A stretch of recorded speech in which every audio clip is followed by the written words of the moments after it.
O ano era 1915, quando Albert Einstein trouxe a ideia da teoria da relatividade geral, onde ele conseguiu trazer o fato de que poderia-se acoplar a relatividade ao efeito gravitacional. Essa teoria foi tão importante que o próprio Albert Einstein ele fez uma proposição dizendo que havia uma tendência que no futuro poderíamos descobrir o fato de que existem grandes massas no universo, como buracos negros, estrelas, que por algum motivo acabam se chocando. E quando eles se chocam, eles têm que liberar uma grande onda pelo espaço. E essas seriam as ondas gravitacionais, devido a esses astros, a esses corpos celestes terem uma massa muito grande. Então, eles deveriam promover um enrugamento, uma ondulação no tecido do espaço-tempo. E, obviamente, quando Albert Einstein trouxe essa ideia, não era uma coisa trivial para se estudar e tentar provar. Era algo extremamente teórico, principalmente porque ainda não tinha tecnologia para o desenvolvimento disso.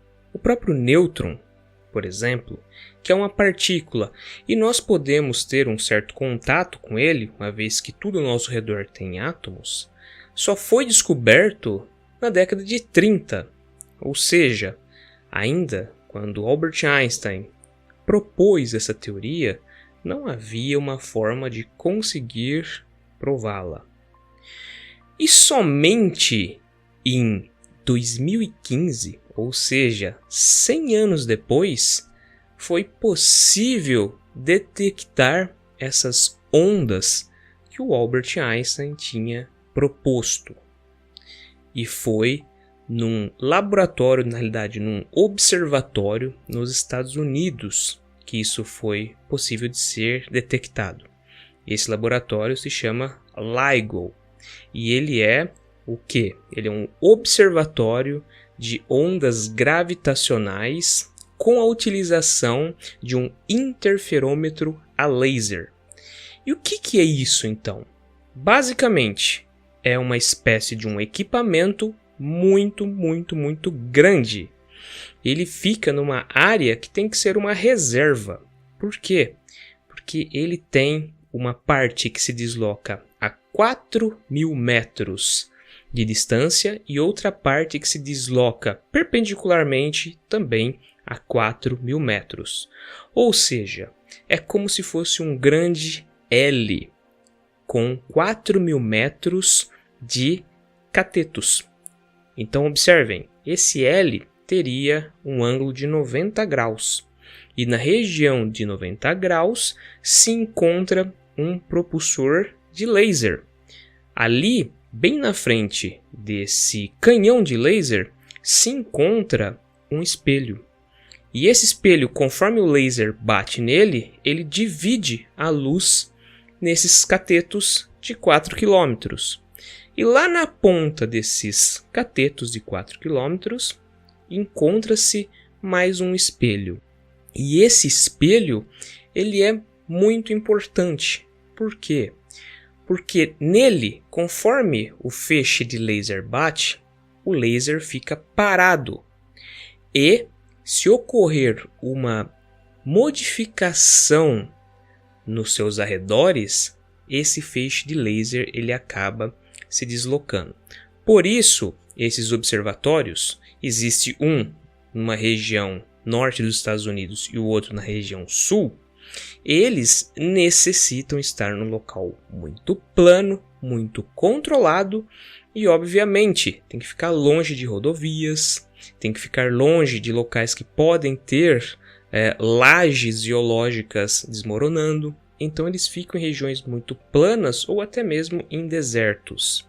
Esses equipamentos eles têm uma percepção na casa dos fentômetros, ou seja, na escala de 10 elevado a menos 15 metros. Isso daí dá mais ou menos o diâmetro de um próton. Ou seja, se uma pequena variação ocorrer, é possível perceber. Logo, quando acontece o choque de uma grande estrela com outra estrela ou dois buracos negros se chocando e essas ondas gravitacionais se deslocam pelo universo, quando elas passam pela Terra, aquele feixe de laser ele vai se deslocar. E conforme ele se desloca em alguns fentômetros, a gente pode conseguir perceber que ocorreu algum fenômeno diferente. Essa é a única possibilidade daquele laser se deslocar. Quando ocorre alguma variação e percebe-se que pode ter ocorrido uma tsunami no planeta, ou um furacão, ou, por exemplo, um terremoto muito forte, esses dados eles são encontrados aonde? Em vários sensores que tem pelo planeta. Então, cruza-se esses dados, descobre onde ocorreu um evento natural e dessa forma, então, se exclui aquilo lá. E somente em 2015, então, que todos esses dados convergiram para ser as ondas gravitacionais propostas lá pelo Albert Einstein em 1915. Depois disso, foi possível analisar esses dados e também desenvolver uma nova tecnologia. Por quê?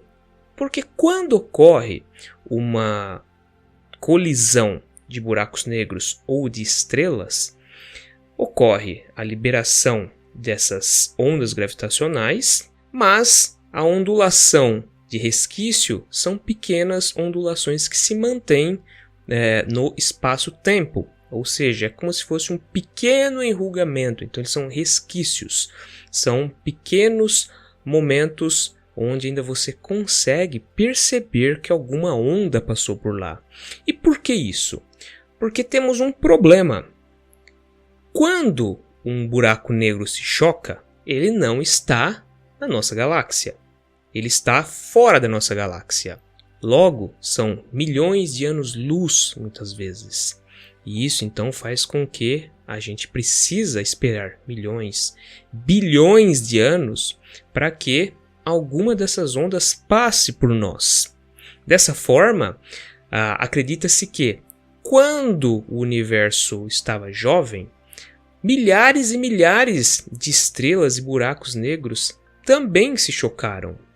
Então, as ondulações dessas colisões devem estar presentes no universo. Por isso que são chamadas de ondas gravitacionais de fundo. Por quê? Porque é como se fosse um chiado que você tem ainda reverberando pelo universo.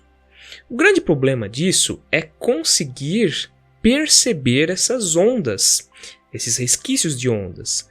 Por quê? Primeiro, ocorreram há bilhões de anos atrás. Segundo, em locais muito distantes, que se encontram a bilhões de anos-luz daqui. Então, nós conseguimos só encontrar esses fósseis de ondas gravitacionais no universo. Uma das formas que foi desenvolvida, ela é bastante interessante. Por quê? Porque ela é como se fosse um análogo do LIGO. No caso, a gente não utiliza um laser, mas sim utilizamos a análise de estrelas de nêutrons muito peculiares, chamadas de pulsares. Os pulsares são estrelas de nêutrons bastante grandes e que elas giram muito rápido. E, por girarem muito rápido, parte da energia rotacional delas é convertida em energia eletromagnética devido ao campo magnético forte que elas têm. E isso então faz com que nos polos dessa estrela sejam liberadas o quê? Ondas eletromagnéticas, em especial ondas de rádio, que são ondas bem longas. E então, com a utilização de telescópios específicos para isso, Os cientistas direcionaram para algumas centenas desses pulsares e analisaram eles por mais algumas décadas. Quando foi feita essa análise, percebeu-se que algumas vezes esses pulsares, ou seja, esses relógios do universo, devido ao fato deles liberarem de forma muito periódica essa onda eletromagnética de seus polos, acabava, em algum determinado instante, variando. Então ela deixava de ser algo padronizado. Quando ocorria essa variação, significava que algum evento no universo tinha acontecido. Então, esses pulsares eles funcionam como se fosse o pêndulo de um relógio. Então ele é completamente periódico, ele não varia. Mas quando ele varia, alguma coisa muito grande ocorreu. E isso se dá devido ao fato de alguns astros ou corpos celestes terem se chocado. Exatamente em 2022, mas somente agora em 2023, os dados foram liberados, com a publicação de vários artigos científicos. E esses fatos são muito interessantes, por quê? Porque foram observados nos Estados Unidos, na Europa, na Ásia e também lá na Oceania. Todos esses dados corroboraram para um determinado fato, um evento celeste que aconteceu a 1,3 bilhões de anos-luz de distância aqui da Terra. No caso, 2 buracos negros que eram 30 vezes mais massivos que o nosso Sol entraram em um processo de um orbitar o outro até que eles se chocaram. E isso então liberou as ondas gravitacionais pelo universo. Então levou 1,3 bilhões de anos para que fosse possível a gente perceber esses dados oriundos do deslocamento dessas ondas gravitacionais. Isso é muito interessante, porque demonstra o quê? Demonstra o quanto nós somos minúsculos no universo. Não nós especificamente, os seres humanos, mas principalmente o nosso planetinha Terra. Por quê? Porque seria impossível utilizarmos qualquer equipamento aqui na Terra para perceber essas ondas. É como se a gente imaginasse todo o universo como a superfície de um lago e sobre esse lago caísse a chuva. Você tem ali o quê? Você tem milhares de ondas sendo formadas, né? Conforme cai uma gota, forma-se uma onda, né? Uma ondulação sobre o lago. Todavia, o nosso planeta ele se comporta como se fosse uma molécula de água no meio daquele gigantesco lago. Então, torna-se imperceptível a ondulação, mesmo que nós nos encontremos no meio da ondulação. Essa ondulação ela é muito grande para a gente. Então, a única forma da gente conseguir compreendê-la e observá-la é tomando por base um observável muito grande, como são essas estrelas de nêutron, os pulsares. Existe uma analogia muito interessante, que é o de uma formiguinha na parede de um prédio. A formiguinha ela é muito pequenininha e a parede do prédio é muito grande. E a parede, além de ser muito larga, ela também é muito alta. Então, para qualquer lado que essa formiguinha olhe, ela vai encarar aquilo como se fosse um plano contínuo. Para qualquer lado você tem uma extensão imensa se desenvolvendo. E isso é como se a gente estivesse dentro desse sistema. A onda é como se fosse o prédio e nós, o nosso planeta, os nossos equipamentos, como a formiguinha. Entretanto, para a gente conseguir perceber esse fenômeno, haveria necessidade dessa formiguinha estar muito distante desse prédio, para que fosse possível ela conseguir olhar para o prédio na sua totalidade e dessa forma comparar o prédio seja com o horizonte ou com outros prédios ao redor dele, Então imagine essa formiguinha num bosque urbano, na folha de um bosque urbano, no alto de uma árvore, lá na copa de uma árvore. E ela olha no horizonte e vê aquele prédio gigantesco se elevando. E ao redor desse prédio você tem o quê? Você tem alguns outros prédios, outras casas menores. Essas casas menores seriam como os pulsares. Então você consegue fazer uma comparação conforme o prédio se eleva. Então, no horizonte, quando o sol vai se pondo e a luz vai se mexendo, você consegue fazer essa comparação do prédio e dessas casas menores. Por que isso é possível? Porque a gente se encontra, sendo a formiguinha, agora num bosque, muito longe lá do prédio. Então essa comparação faz com que a gente consiga entender um pouco o raciocínio por trás desses gigantescos eventos que acontecem no universo. Nós só vamos conseguir percebê-los se nos colocarmos na posição da formiguinha que somos. Pessoal, obrigado por vocês terem assistido esse vídeo até aqui. Se for possível, dá um like nesse vídeo. Se você não é inscrito no canal, se inscreve e também clica lá no sininho para você sempre receber novas notificações de vídeos científicos como esse.